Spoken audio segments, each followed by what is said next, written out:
சென்னை பழவந்தாங்கலில் பெண் காவலரிடம் செயின் பறிப்பில் ஈடுபட்ட நபரை காவல்துறையினர் கைது செய்தனர்.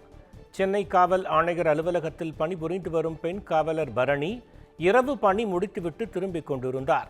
பழவந்தாங்கல் ரயில் நிலையத்தில் இறங்கி நடந்து சென்று கொண்டிருந்த அவரை பின்தொடர்ந்து வந்த கொள்ளையன் கழுத்தில் அணிந்திருந்த 1.5 சவரன் தங்கச் சங்கிலியை பறித்துள்ளார். பாதி செயின் பெண் காவலரிடம் இருந்த நிலையில் மீதி செயினோடு கொள்ளையன் தப்ப முயன்றபோது அங்கிருந்த பொதுமக்கள் கொள்ளையனை பிடித்து போலீசாரிடம் ஒப்படைத்தனர்.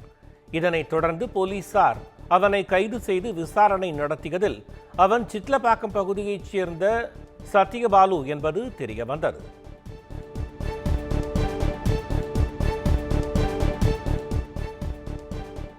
நீலகிரி மாவட்டம் உதகையில் சாலையில் கழிவுநீர் திறந்துவிடப்படுவதாக குற்றச்சாட்டி பொதுமக்கள் சாலை மறியலில் ஈடுபட்டனர்.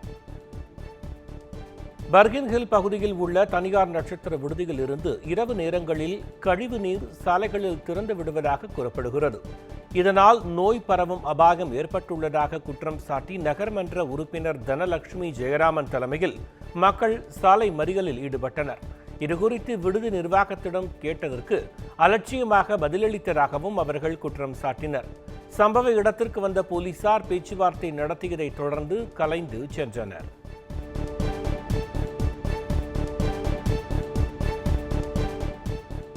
கோவைக்கு கஞ்சா கடத்தி வந்த பீகார் மாநிலத்தைச் சேர்ந்த பெண்ணை போலீசார் கைது செய்து 14 கிலோ கஞ்சாவை பறிமுதல் செய்தனர். கோவை ரயில் நிலையத்தில் ரயில்வே பாதுகாப்பு படையினரும் மாநகர மதுவிலக்கு அமலாக்கப் பிரிவினரும் இணைந்து சோதனை நடத்தினர். அப்போது பாட்னா எர்ணாகுளம் விரைவு ரயிலில் சந்தேகத்திற்கு இடமான வகையில் இருந்த பெண்ணை பிடித்து சோதனை செய்ததில் அவரிடம் 14 கிலோ கஞ்சா இருந்ததை கண்டறிந்தனர்.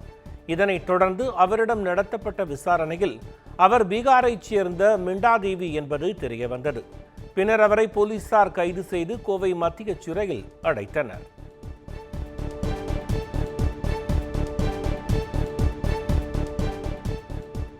நாமக்கல் மாவட்டம் குமாரபாளையம் அருகே ஓடும் பேருந்தில் நடத்துனர் மற்றும் சக பயணிகளை வடமாநில தொழிலாளர்கள் தாக்கியதால் பரபரப்பு ஏற்பட்டது.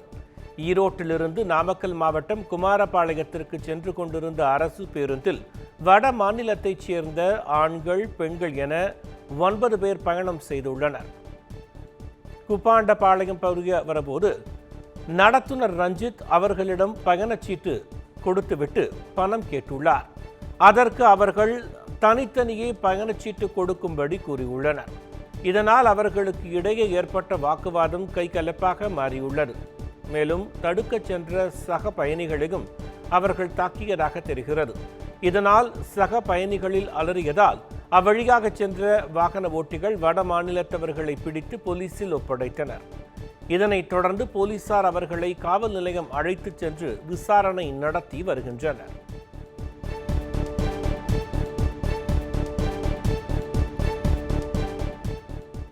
நாமக்கல் மாவட்டம் பள்ளிப்பாளையத்தில் குடிநீர் இணைப்பு மீட்டரை மர்ம நபர் ஒருவர் திருடிச் செல்லும் சிசிடிவி காட்சி வெளியாகியுள்ளது.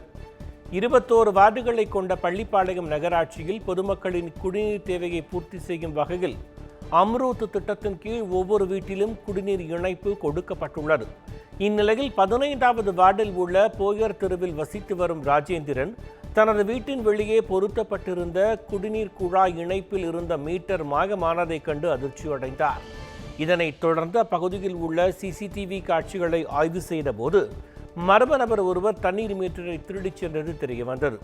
இது தொடர்பான சிசிடிவி காட்சி வெளியாகியுள்ள நிலையில் உரிய நடவடிக்கை எடுக்க வேண்டும் என கோரிக்கை எழுந்துள்ளது.